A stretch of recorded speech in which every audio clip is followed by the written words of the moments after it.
시청자 여러분 안녕하십니까. 최근 정부는 지방교육재정 개혁 방안을 마련하고 교부금을 내릴 때 학생 숫자를 따지는 비중을 크게 높이기로 했다고 그럽니다.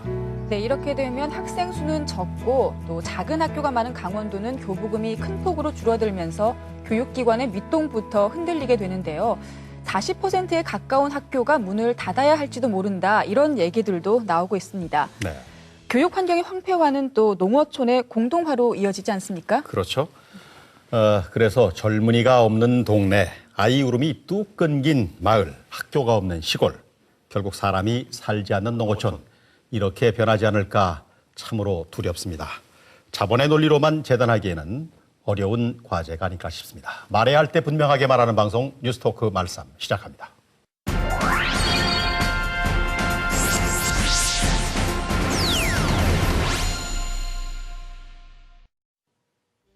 한 주간 주목받은 뉴스를 정리해보는 주간 뉴스 브리핑 시간입니다. 첫 번째 소식입니다. 철도시설공단이 동해선 철도 3척 구간을 건설하기 위해 보상 계획을 공고하면서 주민들의 불만이 더 높아지고 있습니다. 원덕 5원과 근덕 원평 등지의 주민들은 마을을 통과하는 철도 노선의 변경을 요구해 왔는데도 이를 무시한 채 사업이 강행된다며 반발하고 있습니다. 강릉시 옥계면에서 발생한 페놀 유출 사고로 재판을 받아온 주식회사 포스코 엠텍과 담당자들에게 벌금형이 선고됐습니다.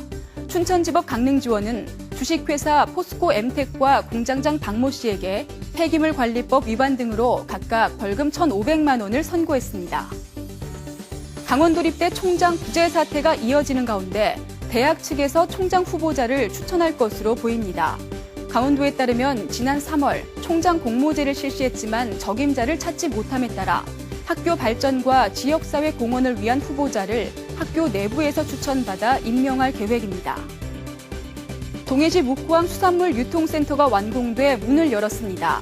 수산물 유통센터는 동해 수협이 위탁 운영하고 수산물 판매장과 음식점은 분양해 다음 달부터 본격적으로 운영할 예정입니다. 한반도의 마지막 철쭉의 향연인 2015 철쭉과 함께하는 태백산 등반대회가 다음 달 7일 열립니다. 이번 등반대회는 4명이 한 팀을 이뤄 태백산 도립공원 단골광장을 출발해 천재단을 거쳐 재단골 쉼터 쪽으로 내려오는 11km 코스로 실시됩니다. 올여름 강원 동해안 해변 대부분이 7월 10일 개장합니다.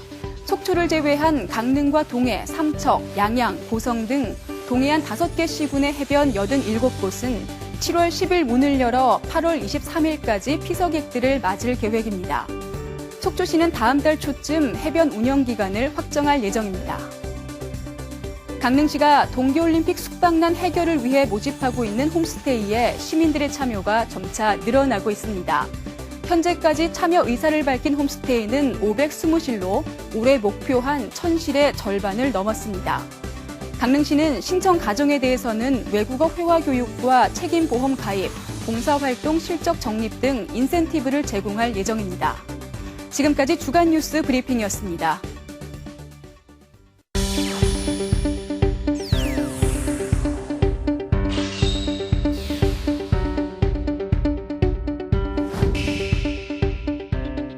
네, 뉴스 돋보기 한 발 더 시간입니다. MBC 강원 영동 보도국의 이용철, 이웅두 기자가 나와 있습니다. 어서 오십시오. 자, 오늘도 보도국 회의를 통해서 2개의 아이템을 다뤄보도록 하겠습니다. 태백 황지연못의 확장 사업 시끄럽다고 하는데 이 문제 한번 짚어보도록 하고요. 동해안에 대형 숙박업소가 장기간 흉물처럼 방치되고 있다고 합니다. 이것 한번 알아보도록 하겠습니다. 먼저 황지연못 확장 사업 알아볼 텐데요. 이용철 기자. 그 확장 사업 어떤 사업입니까? 네, 여러분 대부분 알고 계시겠지만 낙동강의 발원지가 황지연못이라고 있죠. 네. 예, 태백시에서는 그 황지연못에 관광객들을 유입시키기 위해서 그 인근에 상가를 매입해서 네. 황지연못을 한 40% 정도 지금보다 더 확장하겠다라는 그 계획을 잡고 있습니다. 그러기 위해서는 시비를 89억 원 들여서 인근에 호텔을 매입하고 네. 그래서 그것들을 철거하고 그것을 광장으로 만들어서 시민들에게도 볼거리, 즐길거리를 만들 수 있는 공간으로 만든다는 계획입니다. 태백산은 겨울 한때 눈축제로 인해서 한 50만 명 정도가 이제 방문을 하고 이 50여만 명이 태백산만 찾지 결국은 이제 그 시내 항지 연못에 와서 시내 중심 경기를 좀 활성화시키고 회복시킬 수 있는 자원이 아닌가 하는 그런 판단을 했고, 소비 경제 차원을 넘어서 하나의 어떤 관광 벨트화 돼야 된다 하는 그런 그 생각을 가지게 됐습니다. 네, 사업의 취지는 뭐 괜찮아 보이는 것 같습니다. 네. 어쨌든 상징적인 곳이기도 하고 좁은 공간을 광장 문화가 없는 우리나라 좀 그렇습니다만은 그렇게 해보겠다는 건데, 그런데 이 사업이 제가 알기로는 계속 의회에서 부결이 됐었단 말이죠. 네, 그렇습니다. 왜 그런가요, 그거는? 네, 일단 의회에서는 태백시의 미래를 봤을 때는 필요한 사업이다라는 데서는 동의를 하지만 네. 여러분들도 아시겠지만 태백시가 재정적으로 열악한 상황에 있습니다. 태백시의 재정 여건이나 상황들이 네. 좀 더 나아진 후에 이것들을 하자라는 취지에서 2번을 부결했었고요. 그렇게 이미 2번이나 부결이 됐었는데 이번에는 시의회를 통과했다는 말이죠. 네, 그렇습니다. 네. 태백시 의회가 지난달 말에 그 공유재산 관리계획 변경안을 승인을 합니다. 지난번 임기의 시의원들은 반려시켰던 것을 네. 주민들이 요구를 많이 했다. 그래서 청원을 하고 요청을 했다. 한번 네. 들어보시죠. 황지동 주민센터 주민자치위원회하고 또 상가 번영회 또 황지연못 주민의 인근 상인들이 그 물길 복원과 황지연못을 확장을 하면은 관광객들이 많이 모여들고 또 인근 지역이 경기 활성화된다는 그런 민원이 많고 이래서 의원들이 그렇게 전부 다 의견을 모은 걸로 알고 있습니다. 그럼 그 전에 반대했을 때하고 지금하고 어떤 것들이 좀 상황이 달라진 게 있습니까? 그때는 그 주민들이 반대를 많이 했었죠. 그래서 저희도 의회에서도 주민들이 반대를 하니까 그 주민들의 의견이 반영해서 저희가 반대를 했었던 거고, 또 금년 3월 30일 날 새마을금고 2층에서 그 주민공청회를 했을 때도 주민들이 한 사람도 반대를 안 했고, 또 그 후에도 지속적으로 그게 같이 연계해서 공사를 사업을 해야 된다는 그 주민 민원이 많았기 때문에 이번에 의원들도 그렇게 공지 그 매입 관계를 찬성적으로 간 걸로 알고 있습니다. 대의기관인 의회가 시민들의 의견을 들어서 그 과거에는 부결이 2차례나 됐지만은 사업의 타당성이 있다고 봐서 통과를 시켰다, 그런 얘기인데. 네. 환경부에서도 낙동강 물길 복원 사업과 함께 가면서 그 국비를 신청했었습니다. 네. 하지만 그때도 전체 공사비 40% 정도가 넘기 때문에 거기서 반려가 된 상태고요. 강원도에다가는 이 황전물 확장을 위해서 시설 용도 변경을 요청했었는데 그것도 강원도가 반려를 한 상황입니다. 결국은 태백시의 11호만 공사를 하는 사업이죠. 그러면 중앙정부에서도 안 됐고 네. 강원도, 지방정부인 강원도에서도 반려가 된 사업이란 거군요. 중앙정부나 지방정부가 안 된다고 했던 사업을 시에서는 자체적으로 한다. 아주 대단히 중요한 사업이라고 판단이 되는 모양이죠. 태백시에서는 태백의 백년이 되기 위해서 꼭 필요한 사업이다.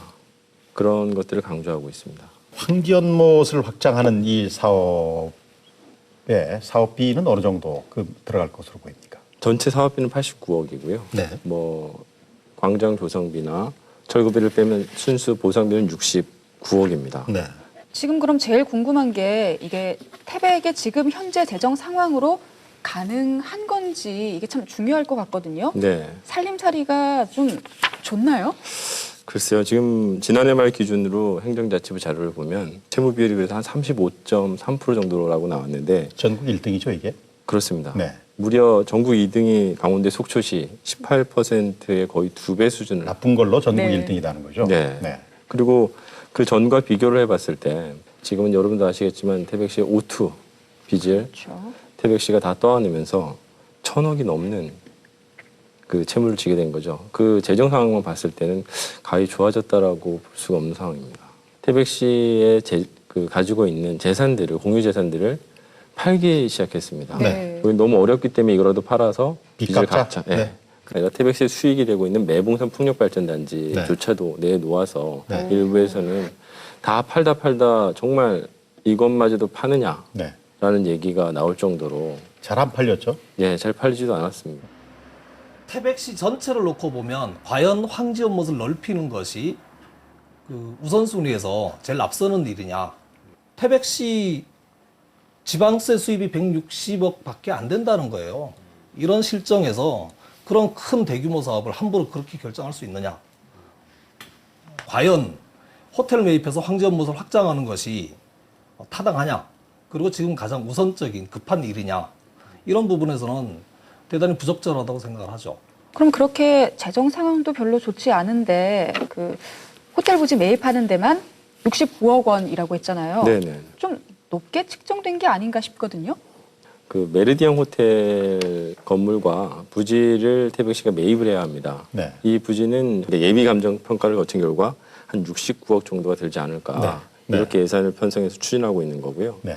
일부 지역에서 나오는 얘기는 부동산 중개사들은 좀 높게 책정되지 않았느냐. 네. 태백 지역의 경기 실상을 반영했을 때는 그런 얘기도 나오고 있습니다. 네.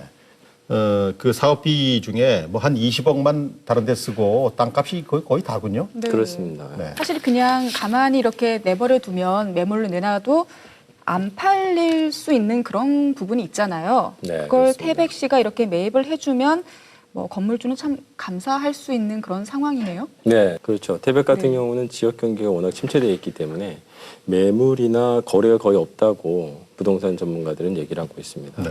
옷도 이거 가지고 10년 태백에서 희망을 걸고 살았는데 다 이제 끝났고 부도 났잖아, 그죠? 났고 더 이상 여기 희망이나 뭐 비전이 아무도 없잖아요, 지금. 그러다 보니 호재가 없는 거예요, 호재가. 그러다 보면 아까 말씀 대로 이 부동산은 제가 이제 뭐 이래 허가만 살려놓고 6군데, 7군데 있습니다만은 거의 다 적자입니다. 다 적자고 거의 한 동, 만 동, 직업 변동을 해야 돼, 지금 해가지고. 왜냐면 거래가 없죠, 거래 없고. 그래서 이제 이게 뭐 특혜 시비가 있다는 거죠. 네, 그렇습니다. 국비나 도비를 받는 것도 아니고 네. 순수 시비를 들여서 현직 시의원이자 전직 태백시 의회 의장의 땅과 건물을 산다는 것 자체가 특혜 의혹을 받고 있고 실제로 사회단체들이 성명을 발표하기도 했습니다. 네. 지금 시민단체가 또 의혹을 제기하는 중인 거죠. 개별공시지가라는 게 있습니다. 정부에서 네. 그걸 기준으로 해서 세금을 매기는데 이게 주변의 땅보다 시가 상승률이 훨씬 더 높았다라는 데 의혹이 제기되고 있거든요. 네. 집가 상승률을 살펴보면은 호텔 부지는 대로변에 인접한 농협이나 기타 인근 상가들보다 20배 가까이 상승했습니다. 이것만 보더라도 호텔 매입을 하기 위한 사전 정지 작업의 의구심을 떨칠 수 없습니다. 이게 말이죠. 시비를 국도비가 없이 시비를 쓴다는 건데 시비를 쓰니까 이제 시비거리가 되는 게 아니라 네, 그런 그럴 수 생각이 있습니다. 드는데 네. 태백이라는 동네가 네. 황지와 철암과 장성 이 네. 세 곳이 합쳐서 태백시가 되고 있는데 황지 중심으로만 예산이 집중되다 보면 네. 상대적으로 장성과 철암 쪽은 소외되지 않느냐. 그리고 태백시가 아까도 말씀드렸다시피 재정 자립도가 한 18% 정도밖에 되지 않습니다. 그럼 한정된 재원을 가지고 이런 공원 확장 같은 데 쓴다면 주민들에게 돌아갈 복지 혜택이나 다른 혜택들이 상대적으로 줄어들지 않을까라는 그런 우려가 점점 커지고 있는 상태죠. 그러게요. 아직 첫삽을 뜬 건 아니죠. 그러니까. 네, 그렇습니다. 네. 오얏나무 밑에서 가끔 고치지 말라 그런 얘기가 있던데 네. 그 뭐 어떻게 그런 거하고 비슷한 같은데 말이죠. 맞습니다. 네. 그래서 그 현직 시의원, 고재정 의원이 포함됐다는 것 때문에 더 의혹을 제기하고 그다음에 네. 국비가 아닌 시비로만 이렇게 어려운데 계속 그 문제가 제기되었습니다. 여기에 대해서는 그 고재정 의원 같은 경우는 자기는 억울하다. 네. 라는 입장을 표명하고 있습니다. 특히 자기도 시의원 이전에 시민인데 오히려 시의원이기 때문에 불이익을 당하는 거 아니냐. 지금 상태로 나간다면 그 건물에 의한 영업 보상비는 받지를 못하게 되어 있습니다. 그래서 그것도 받지 못하고 그걸 한 10억 정도로 그 고재창 의원은 얘기를 하던데 그걸 받지 못하고 나가는데도 불구하고 이런 의심의 눈초리를 본다라는 것 자체는 자기는 너무 억울하다는 입장을 계속 표명하고 있습니다. 황지연못 확장 사업과 호텔 매입에 따른 사업비는 지난해 이미 가편성되었으며 그리고 황지연못 확장 사업은 호텔 매입을 위하여 지방채를 발행하여 추진되는 게 아니라 기편성했던 예산으로 추진되는 사업으로서 현재 추산되고 있는 사업비는 영업 보상금은 한 푼도 책정이 안 되는 것으로 토지, 건물, 철거비가 포함되어 있으며 저를 포함한 6분이 해당이 됩니다. 하지만 태백시의 공유재산 매입 관리 계획을 살펴보면 태백시가 황지 연못 확장을 위해 매입하려는 토지의 79%, 거의 80%에 가까운 땅이 고재창 의원 단독 소유고 고재창 의원이 공동으로 소유한 토지까지 합하면 전체 매입 대상 토지의 85%에 달하는 것으로 확인됐습니다. 그럼 앞으로는 어떻게 진행이 될 예정이죠? 일단 태백시 같은 경우는 올해 매수할 땅에 대해 사전 보상 여부를 올해 말까지 하고요. 내년에는 이제 거기에 대한 실시 설계 용역을 하고 건물 철거를 해서 그 확장 사업을 마무리하려고 하고 있습니다. 반대 여론이 당연히 나올 수 있죠. 어떻게 찬성을 다 합니까? 어떤 이유 때문에 반대한다고 보십니까? 그분들이 그렇게 지금 얘기하는 게 아까 말씀하셨다시피 지역 경기가 어려운데 이걸 왜 하냐 이런 얘기를 하잖아요.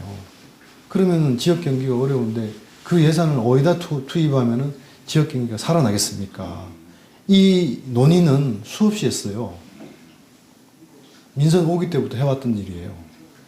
근데 이제 여기에 대해서 시민단체들 같은 경우는 지금 앞에서 말씀드렸던 여러 가지 문제를 통해서 과연 이게 계속 됐을 때 문제가 될 것이고 특혜욕도 불거질 거다. 그렇기 때문에 이걸 계속 태백시가 강행한다면 주민 소환까지도 할 수 있고 감사원에 감사 청구를 해서 이 부분에 대해 잘못된 것들이 있다면 바로잡았겠다라는 얘기를 하고 있죠. 네. 이 강경한 입장을 보이는 이제 그 반대측 시민단체들 얘기죠. 그러면은 뭐 그 아까 그 의회에서 얘기가 예전하고 달라진 것이 시민 의견 많이 수렴했다 그거였는데 네. 실질적으로 그 보시기에 의견 수렴 많이 된 것 같습니까? 어떻습니까? 태백시나 이런 관공서에서 시민 의견을 수렴하는 것들은 보통 공청회나 주민설명회라는 절차를 거쳐서 하게 되어 있습니다. 네. 그래서 2012년, 13년에 초창기에 황지 연못을 확장할 때는 한 2차례 정도 낙동강 물길 복원 사업과 묶어서 주민설명회를 하긴 했습니다. 네. 근데 그게 태백시의회에서 부결된 이후에는 공식적으로 태백시가 자리를 만들어서 주민 의견 수렴한 것은 없고요. 최근에 아까 말씀드렸다시피 주민자치위원회에서 각 동에서 모여가지고 한 300여 명 정도가 모여서 그 의견을 전달한 게 주민 의견 수렴 과정에서는 그것이 확인되고 있습니다. 네. 태백시의 입장은 그런 거 아닙니까? 마이웨이 하겠다. 일단 뭐 문제 제기가 되고 있고 특혜 의혹, 특혜 시비가 있기 때문에 이걸 좀 정리할 필요가 있어 보인다. 네, 그렇습니다. 뭐 절차상으로는 아까 말씀하셨다시피 문제가 없는 상태이지만 네. 지금 의혹들이 나오는 것들이 재정 상황이 좋지 않은 상황에서 추진한 것, 그다음에 그 과정에서 현 시의원의 땅만 공시지가가 많이 올랐다라는 부분. 왜냐하면 공시지가라는 것들이 나중에 감정평가에 반영이 되기 때문에 네. 그런 부분들의 의구심이 점점 더 커지는 상황이고요. 알겠습니다. 아직 뭐 첫삽을 뜬 건 아니니까 황지 연못의 확장 사업의 타당성, 적절성, 시기적인 뭐 시의성 이런 것 좀 살펴볼 필요가 있겠고 매입 과정에 이 뭐 특혜 논란, 특혜 의혹이 제기가 되고 있기 때문에 이건 말끔히 해소할 필요가 있겠다. 좀 더 적극적으로 주민들의 의사를 물어볼 필요가 있겠다는 생각이 듭니다. 추이를 좀 지켜봐야 될 것 같습니다. 이용철 기자였고요.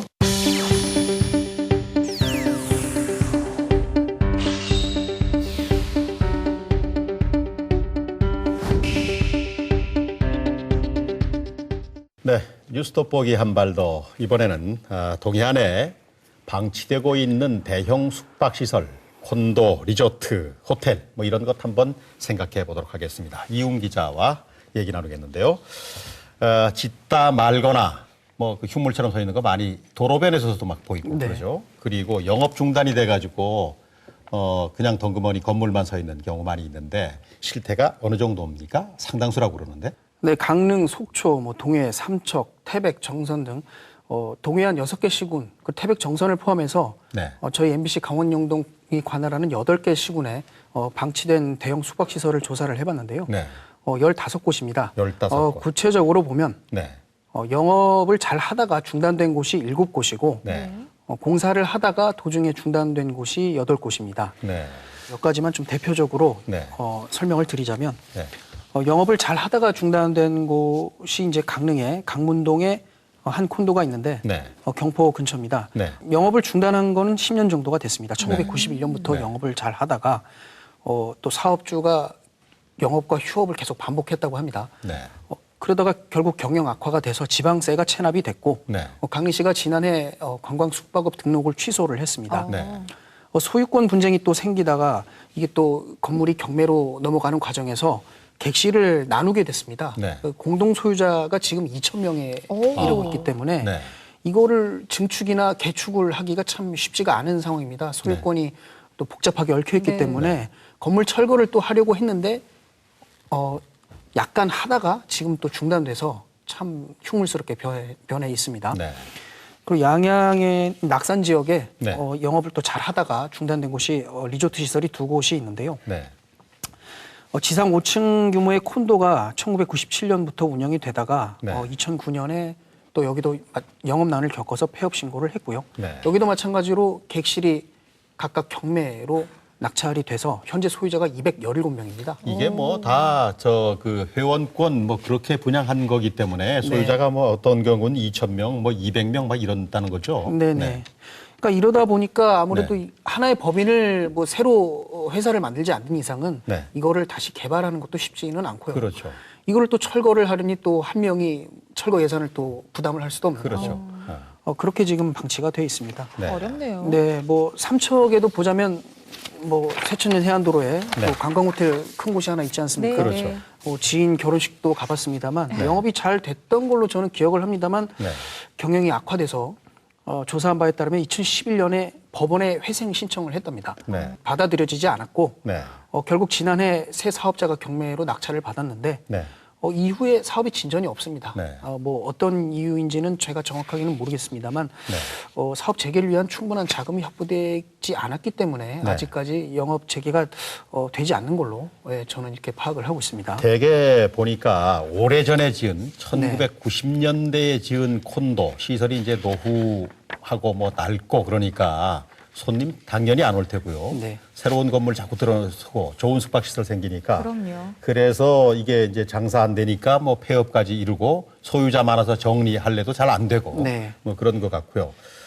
삼척에 있는 그 P호텔의 경우에는 비교적 뭐 새 건물이긴 합니다만 어쨌든 영업 부진 때문에 네. 중단이 돼 있고 그런 네. 상황이죠. 네, 네. 네. 건축이 중단된 경우도 많이 있죠. 네, 마찬가지로 삼척 그 네. 세천년 해안도로를 따라가다 보면 가족 호텔 용도로 짓다가 방치된 시설이 있습니다. 네. 이 공정률은 한 80%까지 그렇죠. 진행이 됐다고 네. 하는데 2003년에 돌연 공사가 중단이 됐고요. 네. 이 당시 사업자가 아마 자금난으로 공사를 미처 마무리하지 못한 걸로 파악을 했습니다. 네. 그러다가 2005년에 한 금융회사가 이 경매로 소유권을 인수했는데 아무래도 수익성이 뭐 높지 않을 거라고 판단을 했는지 사업에 적극성을 보이지 않아서 네. 여전히 그 건물이 완공되지 못한 상태로 방치가 되어 있습니다. 네. 그리고 양양에는 이제 양양국제공항 입구에 네. 짓담한 리조트 건물이 있습니다. 이것도 1997년 한 공정률 한 80~90%까지 진행이 됐다가 또 중단이 된 상태인데 이것도 마찬가지로 그 업체가 자금난으로 공사를 중단을 했고요. 네. 지난달에 새 사업주가 이 건물을 인수를 받아서 사업을 재개하려고 하지만 여전히 자금 확보에 어려움을 겪고 있는 걸로 알고 있습니다. 그럼 이렇게 오랫동안 방치된 게 대부분 다 돈 문제인가요? 원인이 뭐죠? 네. 공사가 중단된 거는 아무래도 그 공사 대금을 미처 다 확보를 못했고 네. 자금 조달에 문제가 생겼기 때문에 공사를 미처 마무리하지 못한 거고요. 영업은 뭐 여러 가지 이유가 있겠습니다만 한참 또 호황을 누리다가 또 근처에 경쟁 시설이 또 들어서면 그만큼 숙박 손님을 빼앗겨서 또 영업이 그만큼 예전보다는 부진해졌을 수도 있고 여러 가지 원인이 있겠습니다만 이것도 영업난이 계속 가중이 돼서 그러다 보니까 사업주가 이제는 뭐 돈을 벌 수 없다, 네. 사업성이 없다 네. 판단이 되면 이 방치하는 거죠. 네. 어떻게 처리할 방법이 없으니까. 그렇죠. 뭐 대개 이 대형 숙박 시설 자기 돈 가지고 영업하는 사람, 그 사업 시작하는 사람 누가 있을까요? 뭐 맞아요. 대개 그 남의 돈을 끌어다가 회원권 팔거나 아니면은 뭐 은행 돈 끌어다가 그렇게 해서 이제 그 사업을 시작하는데 하다가 그 뭐 그 자금 조달 안 돼서 건물이 설 수도 있고요. 그렇게 되면 그 공사장에 무슨 뭐 납품했던 자재업자라든가 지역 주민들 노동력 제공했던 사람들 뭐 다 문제가 돼서 울며 겨자 먹기로 뭐 떠안을 경우도 네. 생기고 또 태백 같은 경우도 그렇게 네. 해서 떠하는 경우도 많죠. 그래서 네. 같은 건물이나 그런 것도 소유자가 수십 명, 수백 명에 달하는 경우도 있으니까. 네. 임금 못 받을 경우도 있을 테고 네. 말이죠. 네. 그럴 것 같기도 하고.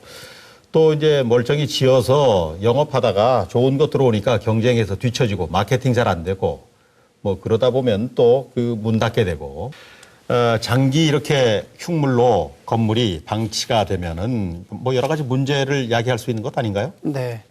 뭐 우선은 도시 미관을 저해한다는 게 우선 보기 안 좋으니까요. 네. 네, 그게 가장 큰 문제라고 볼 수 있겠고, 뭐 도심 개발에도 좀 지장을 줄 수가 있고, 뭐 주변 땅값에도 영향을 줄 수 있을 거고요. 그리고 관광지에 있던 잘 나가던 대형 숙박시설들이 문을 닫으면 네. 이미지가 우선은 좋지 않게 되니까 네. 그로 인해서 뭐 예를 들자면 낙산 해변 같은 경우는 뭐 저희가 예전에 중고등학생 때도 뭐 수학여행 비슷하게 많이 가보기도 했습니다만 네. 지금 가보면 참 텅 비어 있는 건물도 많고 그만큼 장사가 안 돼 있다 보니까 예전에 몇몇 대형 숙박시설이 잘 나갔을 때는 손님들도 많이 오고 네. 그 사람들로 인해서 장사도 잘 됐는데 뭐 흉물스럽게 변하다 보니까 그 이미지도 안 좋아지고 뭐 가뜩이나 손님도 줄어들고 그렇다 보니까 영업에 지장을 받는다. 그런 것들이 쌓이고 쌓여서 이미지가 안 좋아지면 또 그 관광지 전체에 대한 인상이 좋지 않게 되니까 관광객이 줄 수도 있을 거라고 봅니다. 그럼요. 또 이제 조만간 여름 피서철 오잖아요. 네. 저만 해도 뭐 깨끗한 건물 많고 잘 정돈된 곳에 골라서 놀러 가는데 야, 동해안에 이렇게 흉물스럽게 방치된 건물들이 많다고 하면 또 올림픽 앞두고서 빨리 정비를 해야 될 것 같아요. 네. 아무래도 장기 방치된 대형 숙박시설 정비가 필요하겠는데 이거를 지자체에서 또 어떻게 손을 쓸 수가 없습니다. 대부분이 이제 사유재산이고 네. 이거를 또 무작정 철거를 하자니 또 예산이 필요할 거고 그리고 또 예산을 어디서 지원받기도 참 난감한 상황입니다. 그래서 참 지자체에서는 실태 조사를 계속 하고 있고 네. 뭐 재산권이 얽힌 건물에 대해서는 어떻게 진행이 되고 소송이 어디까지 갔는지 이런 실태는 다 파악을 해놓지만 네. 그 이후에 대책은 지자체에서 마땅하게 수립해서 추진을 하지 못하고 있습니다. 네. 여행 패턴의 변화 때문에 사람들이 해외 나가버리면 또 안 온단 말이죠. 숙박시설 놓을 수밖에 없고 네. 이런 상황이 벌어지는 것이 아닌가. 네. 아까 이훈 기자가 뭐 대책 별반 없는 것 같아 그런 얘기를 했습니다만은 무슨 뭐 법적으로 뭐 해결할 방법은 없나요? 이거 무슨 소유권 때문에 문제가 될 것 같은데. 네, 이게 뭐 강원 동해안뿐만 아니라 전국에서도 공통적인 현상입니다. 네. 작년 5월에 정부가 공사 중단으로 장기 방치된 건축물 정비에 대한 특별 조치법을 시행을 해서 이 강원 동해안뿐만 아니라 전국적으로도 이게 공통적으로 나타나는 문제인데요. 네. 급기야 정부가 작년 5월에 공사 중단으로 장기 방치된 건축물을 정비하기 위한 특별 조치법을 시행했습니다. 네. 근데 이 법안 시행 절차가 좀 막연합니다. 네. 주무부서인 국토교통부가 실태 조사를 하고 관할 시도에 이걸 전달을 하면 정비 계획을 수립을 한다는 건데 네. 그 이후에 정비를 어떻게 할 것이고 정비 방법 그리고 토지 정비하고 나서 토지나 건축물을 어떻게 활용할 것인가 그 예산은 어떻게 마련할 것인가 이런 구체적인 세부 지침이 이 관할 시군 지자체에는 전달이 되지 않았습니다. 우후죽순적으로 생기는 이 부분에 관해서 지방조례에서 새로운 제도를 만들어서 철거를 하든가 또는 사업 승인 취소를 하는 그런 것을 제도적으로 보완해야 될 것으로 생각이 됩니다. 관광진흥법에서는 관광지 조성계획 승인 및 취소 결정을 시도지사에게 이양하고 있습니다. 따라서 승인 이후에 2년 이내에 사업이 원활하게 추진 안 될 때는 시도지사가 취소하도록 이미 법으로 만들어져 있기 때문에 산발적으로 만들어지고 있는 이런 숙박 및 휴양시설들을 적절하게 규제할 수 있는 지방조례가 만들어져서 올림픽에 대비해야 될 줄로 생각이 됩니다. 겨울 올림픽 얘기를 했습니다만은 올림픽 때문에 숙박시설 부족하다 그래서 뭐 수천 시를 다시 짓는다고 네. 그러거든요. 네. 그러면 새로 들어오는 건물 깨끗할 테고 자꾸 뭐 밀어내기 식으로 새 건물엔 손님 오고 헌 건물은 안 오고 이렇게 되면 계속해서 부실이 뭐 도미노처럼 동해안 각 지역에 펼쳐지는 것 아닌가. 그러면 관광으로 먹고 사는 이 바닷가 좋은 곳에 다 이게 다 들어서 있는 숙박시설이 네. 이거 동해안 다 망가지는 거 아닌가 그런 우려도 되는데 지자체가 손을 써서 해결됐다기보다는 네. 사업자가 여러 번 바뀌면서 용도를 바꿨다거나 아니면 좀 대형 업체가 인수를 해서 다시 개장 준비하는 경우가 있습니다. 동해 같은 경우는 청곡동에 그 시외버스 터미널 입구에 관광 호텔이 있었습니다. 그것도 영업을 계속 하다가 또 중단했다가 소유자가 한 10번 정도 바뀌었다고 합니다. 결국은 이제 작년 8월에 관광 숙박업을 못하게 등록이 취소가 됐고요. 올해 이제 경매를 통해서 새 사업자가 선정이 됐는데 이 사업자가 이 시설을 놀리긴 뭐 하니까 요양병원이나 노인복지시설로 용도 변경 허가를 받았고 네. 리모델링 공사를 지금 진행을 하고 있습니다. 네. 꼭 숙박시설이 아니더라도 네. 다른 용도로 활용을 할 수 있다는 사례가 되겠죠. 네. 태백에는 이제 태백산 도립공원 인근에 여기도 마찬가지로 10년 가까이 뭐 그 사업주가 부도가 났다거나 네. 또 소유권이 복잡하게 이전이 되면서 중단됐던 공사가 중단됐던 건물이 있는데 라마다 호텔이라고 좀 전국에서 좀 네. 알아주는 네, 대형 네. 호텔 업체가 2013년에 이 경매로 낙찰을 받았습니다. 사업 추진 의지가 있다 보니까 올해 2월부터 리모델링 공사를 추진을 하고 있고요. 9월쯤에 재개장을 할 예정이라고 합니다. 네. 네. 그렇군요. 이게 주인이 많잖아요, 일단. 네. 뭐 2,000명도 있다 그러고 뭐 200명도 있다 네. 그러고 뭐 또 한 명이 있을 수도 있는 네. 건물이 있을 수가 있겠습니다만은 이게 또 사유재산권 침해란 말씀이죠. 정부가 네. 뭐 어떤 법을 만들든 이거 이렇게 하면 사유재산권이라는 건 이 헌법적 가치인데 뭐 특별 조치법 만든다 하더라도 우위에 있을 것 같지 않고요. 그런 문제가 있고 문제가 돼서 슬럼화돼서 문제가 있다 이렇게 판단이 돼서 이걸 만약 철거한다 거기에 예산을 투여한다 세금을 넣는 거니까 이거 그럼 또 뭐 특혜 아니냐 뭐 이런 시비도 있을 것 같은 생각이 네. 드는군요. 네. 뭐 대책이 뭡니까 어떻게 해야 될 것 같아요?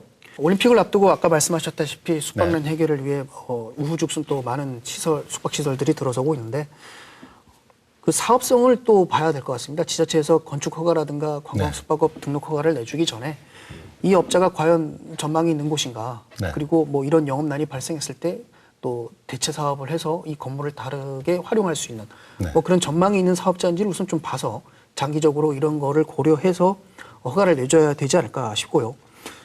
무조건 유치해서 우리가 관광지다 이런 걸 알리기보다는 또 이후의 사후 관리를 또 지자체에서도 뭐 책임은 없다고 하지만 네. 그래도 해줄 수 있는 방안이 좀 필요하지 않을까 생각을 해봅니다. 네. 이용 기자는 그렇게 생각했고 이용철 기자는라면 이거 어떻게 해결하겠습니까? 일단은 소유주 관계를 좀 강제적으로 정리를 해야 되지 않을까 싶습니다. 왜냐하면 인허가 과정에서의 그 책임을 졌던 지자체들이 적극적으로 좀 나서서 왜 그러냐면 그 지역만 끝나는 게 아니라 그 지역의 관광이라든가 관광객의 이미지까지도 책임져야 되기 때문에 좀 더 적극적으로 나서서 정리해 줄 수 있는 부분 정리해 주고 네. 그러다 보면 간단해지다 보면 그것들이 해결되지 않을까 싶거든요. 왜냐하면 지자체들이 인허가는 내주지만 나중에 경영을 중단을 하던가 아니면 공사를 멈췄을 경우에 그냥 저건 사적 재산이라고만 하고 지켜만 보는 경우가 많기 때문에 좀 더 적극적인 지자체들의 자세가 필요하지 않을까 네. 그렇게 생각이 듭니다. 비슷한 의견인 것 같은데 김서영 아나운서는 어떻게 해결하겠습니까? 그러게요. 정부가 해결할까요? 네. 제가 직접 매입을 하고 싶네요. 네, 그렇습니까? 알겠습니다. 매입할 수 있었으면 좋겠습니다. 그런 재력이 저한테 있다면 매입해서 해결하겠는데 어쨌든 동해안 그 8개 시군 지역, 우리 지역에 짓다 말거나 지었는데 영업이 중단돼서 흉물처럼 방치되어 있는 대형 숙박시설이 많이 있다고 그러는고요. 15군데나 된다고 합니다. 이게 뭐 사유재산권이어서 행정당국이 나서서 뭐 철거할 수 있는 방법도 뾰족하게 없어 보입니다. 그런데 이게 관광지의 이미지를 아주 대단히 나쁘게 하는 것이기 때문에 문제가 되고 있는데 지자체가 어떤 뭐 기업을 유치하거나 신규 사업을 할 때처럼만큼 좀 더 관심을 가지고 적극적으로 좀 해결을 해봐야 되겠다. 그런 마인드를 가질 필요는 있지 않을까 하는 생각을 해보게 됩니다.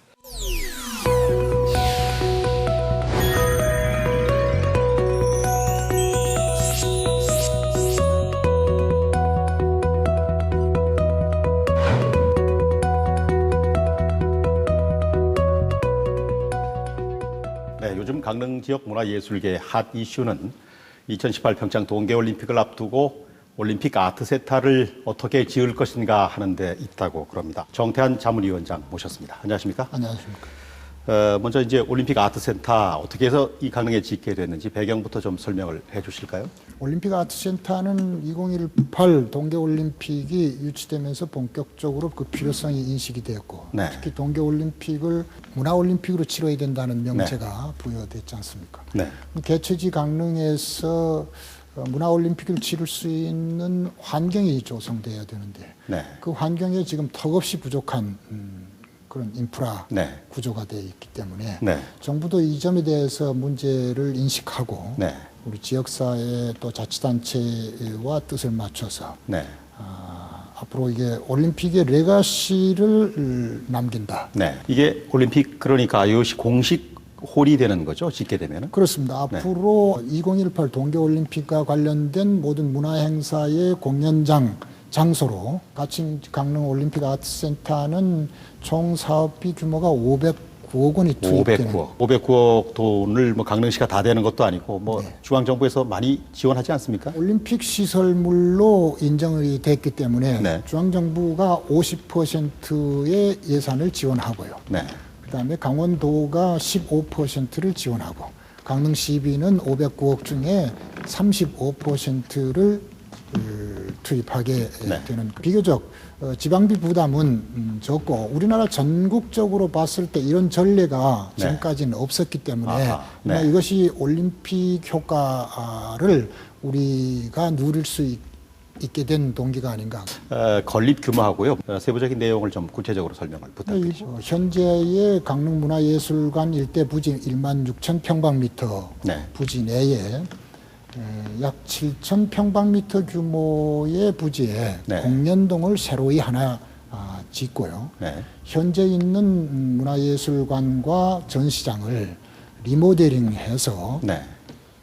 전시 공간을 확충하고 현재의 공연장 시설을 현대화하고 네. 공연동을 새로이 하나를 짓게 됩니다. 네. 그러면 이제 올림픽 아트센터를 강릉에 509억을 들여서 짓게 되는데 일반 시민들이 어느 정도 알고 계시는지 뭐 좀 살펴보셨습니까? 많이 의견이 반반이죠. 어떤 분들은 그렇게 많은 돈을 들여서 할 거냐? 문화시설을 만들어서 나중에 계속 돈 먹는 하마가 되면 어떡할 것이냐. 먹고 살기도 바쁜데 무슨 문화냐 배부르게 그렇게 말씀하신 분도 있을 것 같고요. 그런 네. 말씀하시는 분들이 아직도 네. 상당히 많이 계십니다. 네. 그리고 또 한편으로는 문화가 복지가 대세가 되는 그런 네. 시대를 진입했을 때 미래를 예측하자 그렇게 말씀하신 분도 있군요. 그렇습니다. 예, 네. 그리고 또 이제는 문화예술이 중요한 관광 콘텐츠가 되고 관광객들을 유인하는 자원이 되니까 이 아트센터가 반드시 강릉을 상징하는 또는 영동 지역의 주민들의 문화 갈증을 해소하는 공간으로 곡선 전철이 완성이 되면은 수도권과 강릉이 불과 1시간 반 거리에 있지 않습니까? 수도권 많은 인력이 온다. 그렇습니다. 반대로. 네. 많은 사람들이 예술을 즐기고 관광도 즐기고 서울에 좋은 뮤지컬 있으면 이 지역에 뭐 좋아하시는 분들 서로 올라가서 보거든요. 그렇습니다. 해외 유명 관광지 가면 저녁 시간 되면 꼭 뭐 공연 같은 거 볼 수 있는데 강원도만 하더라도 그런 게 좀 부족한 것이 또한 사실이죠. 문화예술을 하는 사람들이 아무리 노력해도 도달할 수 없는 부분이 있습니다. 기본 인프라는 결과적으로 정부나 지방자치단체가 깔아줘야 되는 것입니다. 그리고 문화예술은 어느 날 갑자기 뭔가가 이렇게 공장에서 찍어 나와서 막 쏟아져 나오는 것이 아니고 오랜 시간 동안 투자하고 장려하고 관리를 해서 그것이 성장할 수 있도록 계속 지속적인 그 관심, 지원이 필요한 거거든요. 근데 우리는 그런 부분에서 상당히 좀 조급증에 걸려 있는 것 같고 시간을 주질 않아요. 지역 문화예술단체의 성장, 발전 이것을 돕는 어떤 뭐 거점 내지는 뭐 비빌 언덕 뭐 이런 게 좀 돼야 되지 않나. 시민이 주도적으로 참여하고 이게 곧 그 문화가 복지다. 뭐 그런 말씀하신 것처럼. 우리 세금으로 지어지는 모든 이제 인프라가 사실 주인이 시민 한 사람 한 사람이 다 시민이죠. 그래서 그 시민들의 삶에 꼭 필요로 하는 조건으로서의 그런 시설물들이 다 소용되고 그렇게 되도록 해야 되는 것이고 그런데 아직까지도 우리 사회는 공무 서비스도 조금 이제 관료 중심적으로 그렇게 가는 부분들이 아직은 좀 남아 있기는 합니다만은 해방 이후 영동 지역의 변방으로서의 문화예술의 변방지대로서 획기적인 어떤 전환점을 마련했다. 그런 측면에서 예술가들에게 큰 희망이 되는 거거든요. 네. 예, 문화예술계에서도 스스로 뭔가 창의성을 좀 더 열심히 발휘하고 네. 그리고 지역사회 주민들과 소통을 강화하고 공감대를 더 크게 이끌어내서 자치단체 행정에 영향력을 발휘할 수 있어야 지속적인 그 지원과 관심을 이끌어낼 수 있지 않겠는가. 보시기에 강릉을 비롯한 이 영동 지역의 문화예술의 토양 어떤가요? 뭐 척박합니까? 아니면 비옥합니까? 우리나라는 문화예술이 너무 과거에 중앙 집중이었습니다. 네. 근데 지방자치제가 되고 나니까요. 네. 지방 안에 또 하나의 중앙이 또 하나 생겼습니다. 그게 네. 도청 소재지를 중심으로 해가지고 또 그러다 보니까 우리 영동 지역 같은 경우에는 네. 상당히 이건 낙후 정도가 아니라 네. 이 자생력을 어떻게 찾을 수가 없는 상황까지 이게 몰려 버렸습니다. 그러다 보니까 지역의 출신의 젊은 문화예술 인재들은 여기서 밥을 먹고 살 수가 없으니까 아하, 네. 전부 고향을 등지고 떠날 수밖에 없습니다. 네. 한 번 떠나면 돌아오는 게 그렇게 쉽지 않지 않습니까? 그렇죠. 예. 그렇게 되면 결과적으로 지역의 문화예술 토양은 점점 갈수록 척박해지는 것이죠. 그래서 다행스럽게 우리가 천재 이루의 기회가 이 올림픽 유치라는 것이 성사가 됐고, 그렇다면 이런 기회에 문화올림픽을 구현하는 한 방법으로 지역의 문화예술인들에게 좀 더 적극적인 지원 배려를 관해서는 해야 될 것이고, 네.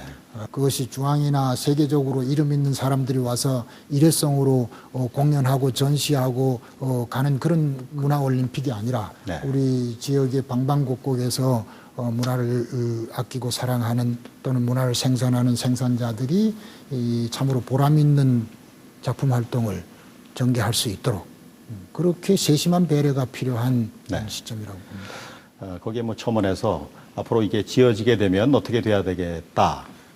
뭐 말씀을 좀 부탁을 드리겠습니다. 애초에 우리 지금 강릉 올림픽 아트센터는 50만 영동 지역 주민들의 문화복지 공간으로서 설계됐던 것이고요. 네. 자꾸 이렇게 강릉에 너무 이런 것들이 집중되는 것이 아니냐 하는 그런 오해도 있을 수가 있기는 합니다만은 우리 영동 지역 주민 모두가 각 시군에서 부족한 인프라로 인해서 채우지 못했던 문화적 갈증을 네. 가까운 강릉에 나와서 채울 수 있는 그런 공간이라고 믿어주시고 미래지향적으로 이렇게 발전해 갈 수 있도록 모두가 성원을 해주셨으면 좋겠습니다. 이게 뭐 건물만 짓는다고 해서 문화예술이 꼽히는 건 아니죠. 아트센터가 건립이 됐을 때 지역 문화유산, 지역 문화예술을 풍성하게 할 건가, 애물단지가 될 건가 하는 것은 주민들, 시민들의 역량과 의지에 달려 있는 것이 아닌가. 오늘 정 위원장님과의 이 대담이 이런 것을 생각하는 계기가 되기를 기대를 해보겠습니다. 오늘 긴 시간 고맙습니다. 감사합니다. 요즘도 고등학교 국어 교과서에 그대로 실리고 있는지 잘 모르겠습니다만은 피천득 선생의 수필 인연 저희들 고등학교 때 실려 있었는데 이게 몇 안 되는 고등학교 시절 국어책에 실린 명문 중에 하나가 아니었나 싶습니다. 아사코가 자꾸 생각이 나는군요. 네, 그 피천득 선생의 식구처럼 금방 찬물로 세수를 한 21살 청신한 얼굴, 밝고 맑고 순결한 5월이 이제 가고 있습니다. 6월이 되면 또 원숙한 여인같이 녹음이 우거지겠죠? 네, 그렇습니다. 뉴스토크 말씀 6월에 다시 뵙겠습니다. 고맙습니다. 수고했습니다.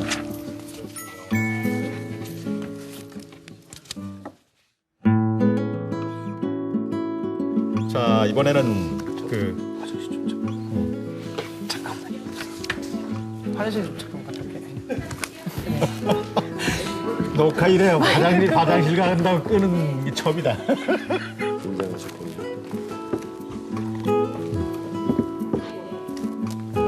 시간이 금방.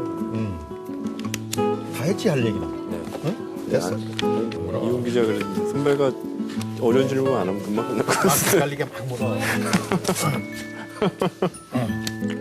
수필이요? 이게 있었을 거예요. 그러니까 이 책을 제가 따로 읽어가지고 이게 교과서에서도 나오는지는 모르겠는데 나왔던 것 같아요. 교과서는 아닌데 어쨌든 네. 같은데. 확실한데.